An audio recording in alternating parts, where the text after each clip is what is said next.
నా పేరు మోహన్. బాగా సంపన్న కుటుంబంలో పుట్టి పెరిగాను. ఎప్పుడూ చాలా జాలీగా ఉంటాను. ఒకరికి ఒక కష్టం అంటే చూడలేను.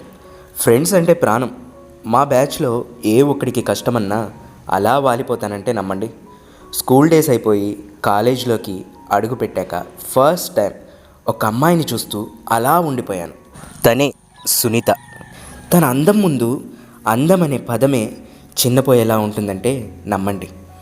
ఇప్పటి వరకు ఎంతోమంది అమ్మాయిలు నా వెంట పడ్డ వాళ్ళే, కానీ సునీత నన్ను తన ఒక్క ఓర చూపుతో కట్టిపడేసింది. వరుస పెట్టి తన వెంట పిచ్చోడిలా తిరగటం మొదలుపెట్టాను. ఎలాగో నా కష్టానికి ప్రతిఫలంగా ఒక్కసారి నవ్వింది. కానీ దయచేసి నా వెంట పడకు, నీ టైం వేస్ట్ చేసుకోకు అని స్ట్రాంగ్ కాఫీలా బాగా స్ట్రాంగ్గా చెప్పేసింది. మనం మాట వింటామా ఏంటి? ఛాన్సే లేదు, నీ అవ్వ తగ్గేదే లేదు అని నా మనసులో అనుకున్నాను. అసలే నా మాట నేను వినను. నిన్ను చూసినప్పుడే ఈ బాబీ డాల్ నా కోసమే పుట్టింది అనుకున్నా. బాంబే సినిమాలో అరవింద్ స్వామి మనీషా కొయిరాల్లాగా మనమిద్దరం అనుకునేసా. Next episode wait and watch.